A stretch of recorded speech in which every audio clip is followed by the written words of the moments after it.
Scott, my man, welcome to the BlockHash podcast live once again. How you doing today? I'm doing great. Thanks for having me. Yeah, of course. So I got a lot of questions about, what you do in charity water and all this stuff and, some crypto questions, but we'll dive into that in a minute. So for my audience that's going to be, watching this, tell them a little bit about yourself and who you are. I'm sure they're very curious.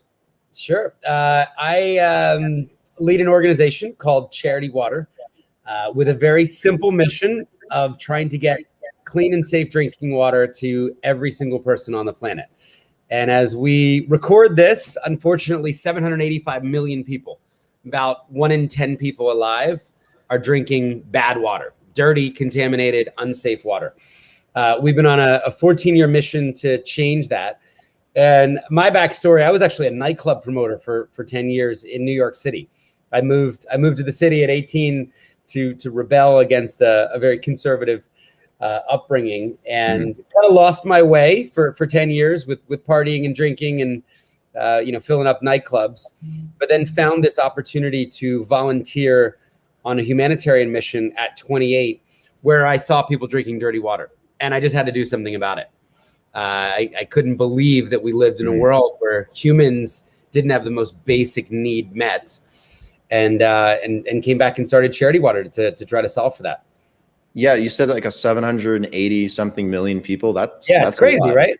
It's 1 in 10 people alive. It's like double the people that live in America, and 82% of the people living without water, live in rural, remote areas, hard to reach areas. So it's hard to imagine sometimes with all of the abundance and all of the digital technology that we haven't figured out how to get people clean water. Yeah, what countries, are affected by this the most that you guys are working in? Yeah, so we've worked at Legacy in 29 countries. We're active in 21, and that spans from West Africa to East Africa, down to the South, across India, Nepal, Bangladesh, Southeast Asia. So a lot of different countries. There's a little bit in Central and South America as well, some of our legacy work, but it's a solvable problem, which is the great thing, Brandon, about working on this, is there's not a single person who needs to drink dirty water. There are a lot of problems in the world we don't know how to solve. There are diseases where we're actively looking for cures, or we're trying to develop vaccines. Water it's solvable. We just haven't created the will. We haven't raised the global awareness, the capital to do it. So that's what we've been on a 14-year crusade to do. How do you bring them water? Do you guys like build wells or like how do you guys go about doing it? Yeah, it's a great question. So we're solution agnostic. There's no silver bullet. There's no one size fits all solution. And we fund about 14 different solutions or technologies, across the portfolio. It's as simple in some communities as spending about $65 on a household bio sand filter. The closest comparison would be like a giant Brita that worked for your whole family. In some villages in Rwanda, the solution might be $1.5 million, a complex gravity-fed system, networks of pipes and solar panels connecting a bunch of villages with clean water. And we do a lot of wells. So for about $12,000, we can bring in drilling rigs and often find clean water just underground. 200-300 feet underneath the community. Okay, very, very cool. You said South America too. Like, are there certain countries that are most affected down here? Because I'm in Colombia. Yeah, you're in Colombia. We're not active in Central and South America because the greatest need is really in Africa, India, Southeast Asia. There are certainly some pockets. We've worked in Honduras. We've got some legacy work in I believe in Bolivia, Guatemala. So it's certainly a need. Colombia, I think, is doing pretty well with access to water, as is Brazil and Peru. But certainly pockets of more rural communities where that's definitely an issue. Gotcha. So how many people do you think you've been able to help thus far with the company, or how old is it? How long you've been doing it? Yeah, so we've been at it for 14 years, almost 15 this year. We've raised about $550 million, and so cool. we've funded projects for 12.7 million people. So while that's a lot of people, it's only 1/65th of the global problem solved. So it's 1.6 of the work that needs to be done. So we're mainly focused on the road ahead and how do we grow the movement? How do we invite more people to participate? How do we scale our impact? Yeah, how do you scale that impact? Is that just, getting more money, getting more help? Do you guys have like an action plan for that? Because I mean, that's a big dent, 12 point something million people that you've been able to help. But yeah, well, I know we're going to talk about crypto. So crypto is one of the ways that we're hoping to make an impact. I guess let's keep it in fiat first. Sure. For the last couple of years, a lot of our growth has come from this global community called The Spring. And think of this as Spotify or Netflix for clean water, where we've now got people across 147 countries giving something every single month to provide clean water for others. And we've got about 75,000 people doing that across 147 countries. And people give about $30 a month. And that's been driving a lot of the growth. And it's also consistency. It's not like somebody drops a big donation on you once and then goes and finds another cause. So that's really been a community of people that we've been building.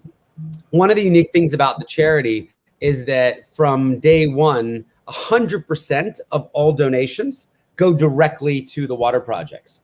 So myself and a very small team in a separately audited bank account raise the overhead, the staff salaries, the flights, the office from about 100 families, so that millions of people can give in the purest way. Maybe people are listening or watching now saying, I don't know where my money goes. And if I give to a charity, maybe it gets wasted and it goes to overhead. So we've just taken that completely out of the equation 14 years ago. There are 100 people who love paying for overhead, and that's their role, so that millions of people globally don't have to. And I think that's allowed us to scale maybe a little faster than a traditional charity. Got it. So it's like subscription based, monthly, people being able to contribute to the cause and everything. That's cool. That's cool. And I'll plug it. People can check that out just at thespring.com. You can learn about the community. You can learn about the projects, where we work. And, we've got people that are giving $10 a month. We have people that are giving $100 a month. We have people giving through their small business. We have families that are giving all together. So it's really kind of the active participation and the building of this community, which is exciting to us. Got it. So that's from the fiat perspective. So from a crypto perspective, since you mentioned it, and I know you guys are doing something. If anybody's even listening, right? We're like 8 minutes in. They're like, the guy hasn't talked about crypto. I'm just kidding. Yeah. So we were early in taking Bitcoin in 2014.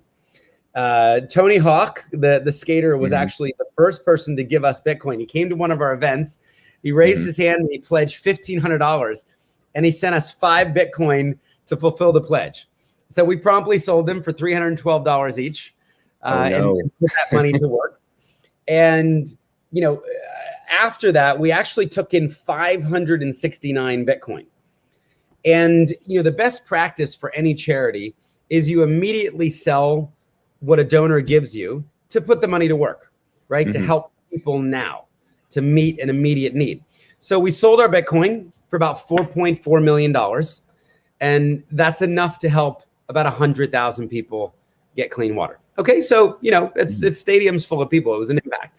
But over the last 30 days, that 4 million would be worth 25 to 36 million. So about a 6 to 9 impact.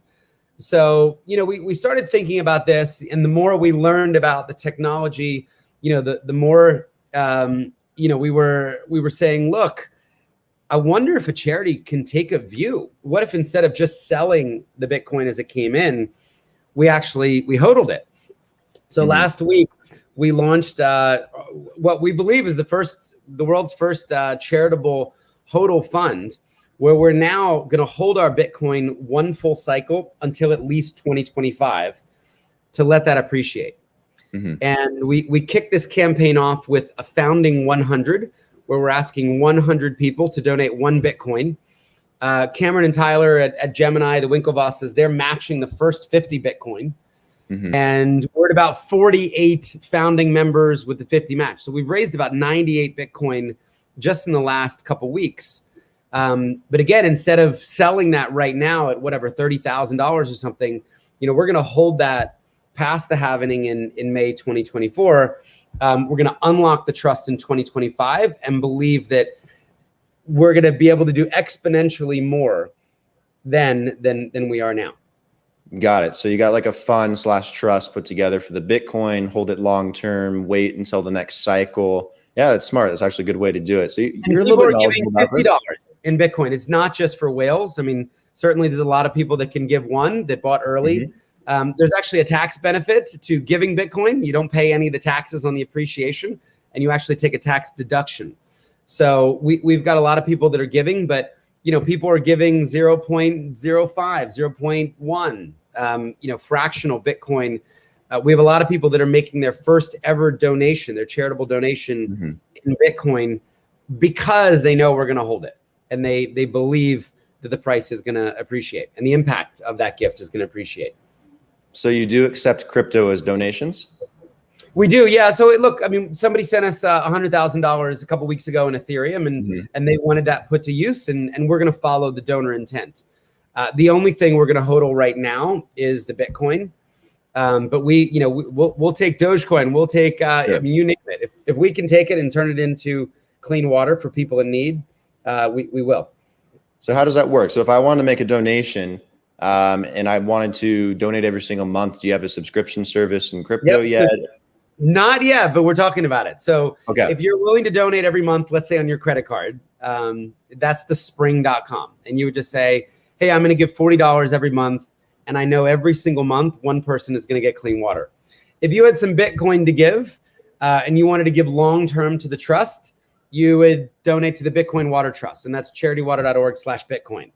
And that basically gets locked up in cold storage. We send you the receipt, and then we follow that, in 4.5 years, in 2025 and beyond. If you had something else you wanted to give, that's charitywater.org/crypto. I know there's like 3 URLs, but gotcha. we'll take Bitcoin, we'll take Ether, we'll take whatever we can and put it for immediate charitable purposes. So it's really up to the donor to choose what is the best path for them. Is it to put it on their Amex every month? Is it to give Bitcoin where we hold it, or is it to give something else they might have done really well, and and be feeling generous and turn that into clean water? Yeah, that's a great option for people to be able to have, is to be able to donate in crypto and have that flexibility. And I think given how popular it is, you'll probably see a huge influx in donations because it's just more interesting for people. They see charities every single day, charitable causes, $20-$30 a month for most people is kind of difficult. So it's like, how do you stand out? I think crypto kind of helps you stand out a little bit more, and everyone got a little extra crypto right now. So I think it's a good move. One other thing I'd say that I think is interesting about the Bitcoin Trust specifically is we actually intend to keep the native currency Bitcoin. So we don't we're not really thinking of it in terms of US dollars in 2025 and beyond.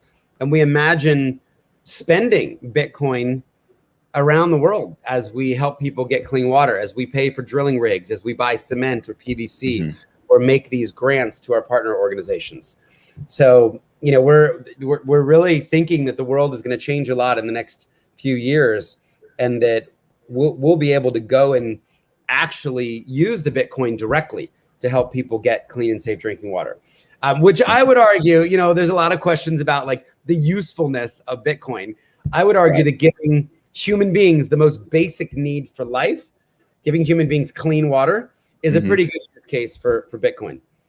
Yeah, absolutely. How do you set up a Bitcoin trust? Like, is it similar to just setting up a regular trust, or does it have to be domiciled in a certain place? Or like, I feel like there might be like issues with that. There was a lot of talk with lawyers and accountants and auditors about how to account for it. Quite simply, we're using cold storage with Gemini, which is one of the leaders that so many people are using.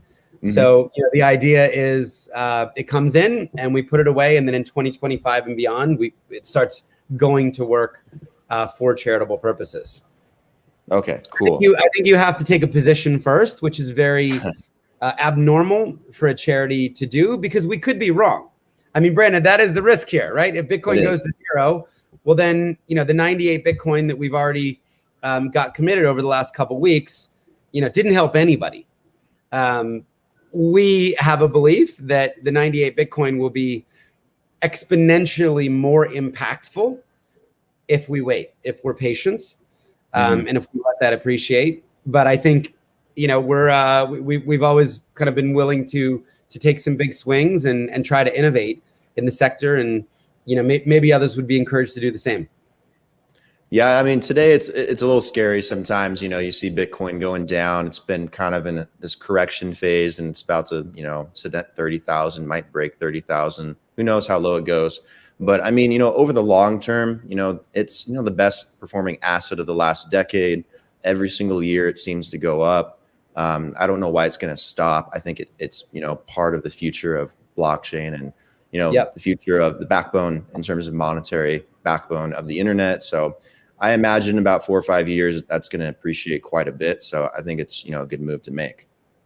Yeah, and like you said, we're trying to take the volatility out of it, because over the last 30 months, it's been a whiplash for people.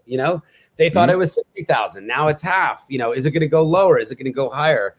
I think if you put a full cycle, we're just in a different range, and we're having a different range conversation, that hopefully is significantly greater. I mean, that's the bet that we're making. I will say, to maybe any of the critics that are like, well, why is a charity taking a position?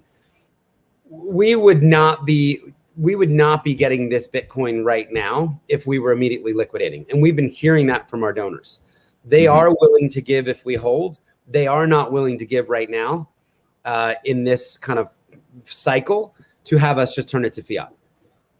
So you got some strong Bitcoin religious zealots out there. I mean, they don't want to sell, and if they give it to anyone, they hope you don't sell either. It's a long-term play for everybody. So yeah. Here's an interesting question. Have you guys ever thought about, maybe launching your own type of token or an NFT or something like that to like represent what you guys are doing? Or I don't know, like water token or something, another way to fundraise money. We've got a couple of people exploring just other things we could do in the space. I do think the NFT is an interesting idea. Perhaps a water project could be an NFT. If a donor solely funded a village with clean water, that there could be, that could exist on the blockchain. We're working on a pretty interesting idea with smart contracts. So we have about 7,000 of our water projects are actually connected to the cloud with sensors on.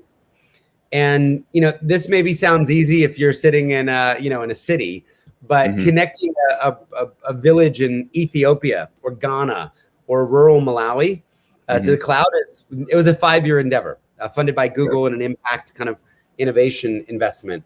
So one of the biggest challenges that the water sector faces is just the long-term sustainability of these projects. They're in difficult operating environments. There's a fragility to some of these ecosystems where you're helping people in areas of greatest need around the world.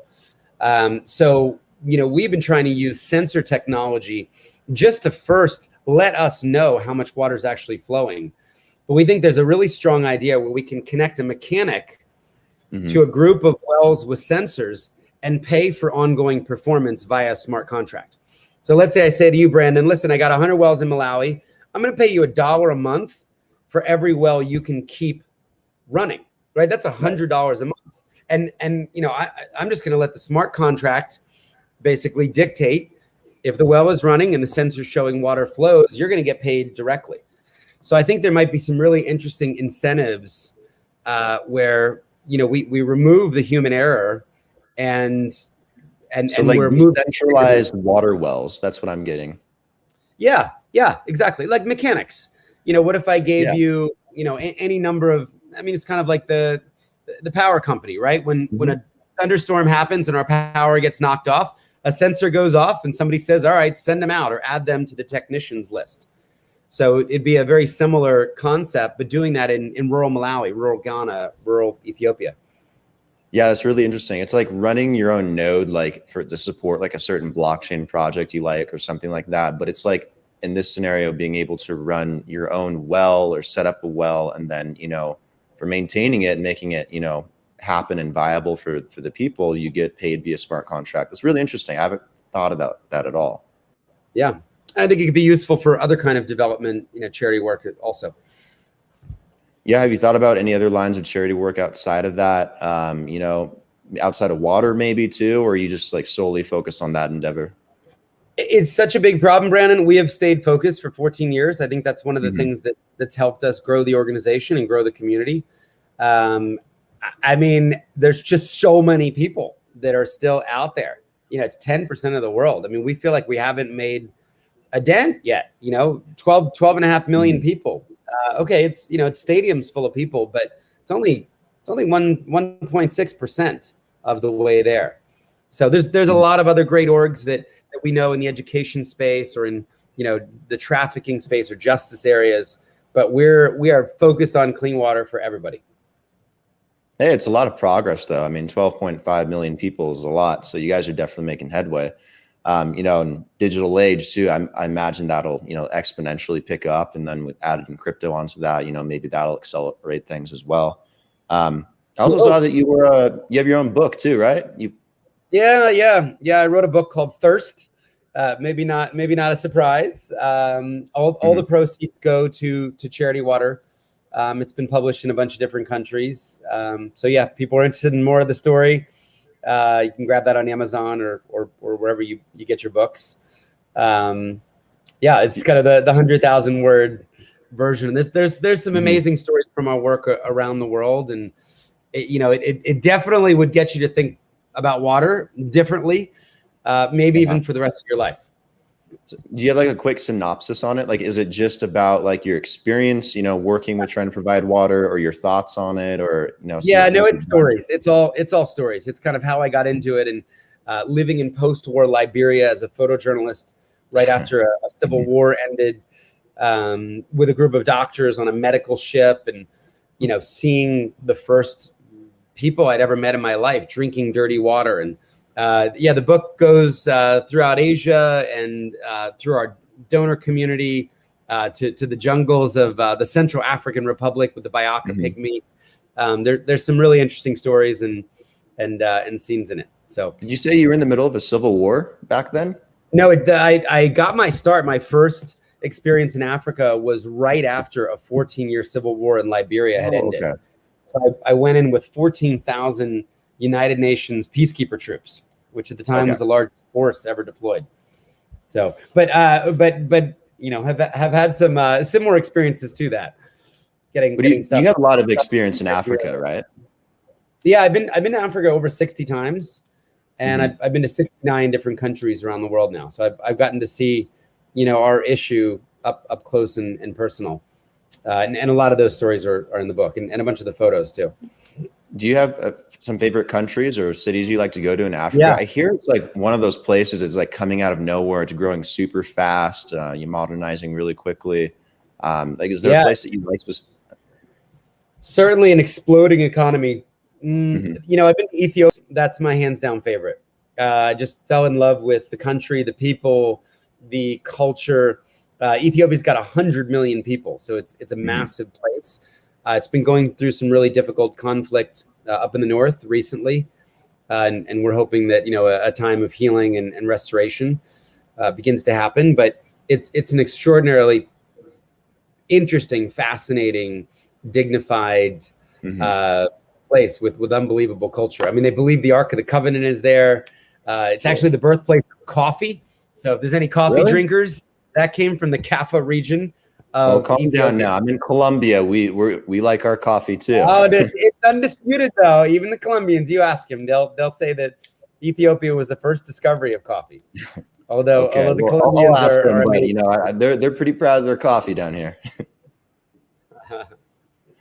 What's your guys' plans for the rest of 2021 for Charity Water, or I guess beyond 2021, since it's quite a long-term endeavor? Like how do you guys want to grow? And other than just crypto too, what are your guys' plans to really expand and make a bigger dent? Because it seems like that's like the biggest goal for you right now. Yeah, it's to raise funding. So I think there's two things that I'm thinking a lot about right now. I'm thinking about expanding our giving community in the crypto space, being able to take more coins, being able to reach out to more people who may have done well, who this may be their first philanthropy, or philanthropic effort ever in crypto. And we want to be there with our issue, the 100% model, the transparency, the innovation. So that's really exciting. And I want to grow the Spring because look, if Spotify can have 150 million members paying for music, and Netflix can have 150 or 160 million members, like surely we should get a few million people around the world excited about clean water for humans. We're at 75,000. So I think that community, the Spring, again, if you're interested, thespring.com, there's a lot of room to grow there and expand around the world. So we want to help more people. We're turning 15. We're focused on scaling the impact, figuring out how to raise more money and get this problem solved a lot faster. Yeah. So if people want to donate, make a charitable contribution, or, even in crypto, where should they go? Just the website? Is that a good starting place? Yeah. So if you're interested in the Bitcoin, just charitywater.org/Bitcoin. If you've got other crypto you want to give, charitywater.org/crypto. And if you're interested in just like joining the Spring community every month, thespring.com. All of those are incredibly valuable, and 100% of all of those go straight to help people get clean water. What's the Spring community again? Thespring.com. Oh, thespring.com. Okay. Got it. Cool. Awesome. Well, Scott, thanks for taking the time to, come on and talk about Charity Water and all the cool stuff you're doing, and, cool stories around what you're doing with crypto and this Bitcoin trust, and your Tony Hawk story, and, your opinion that Ethiopian coffee is better than Colombian coffee. I didn't say better. I just said first. They were first. Okay. Listen, Brandon, thank you for caring about the issue and about others. So it means a lot. I appreciate your support. Yeah, of course. We'll be happy to, make a donation as well. So we'll be doing that in crypto, most likely. But again, yeah, thanks for coming on. You're welcome on anytime. Awesome. Hey, thanks. Thanks everybody for listening. Yeah. Thank you guys. See you next time.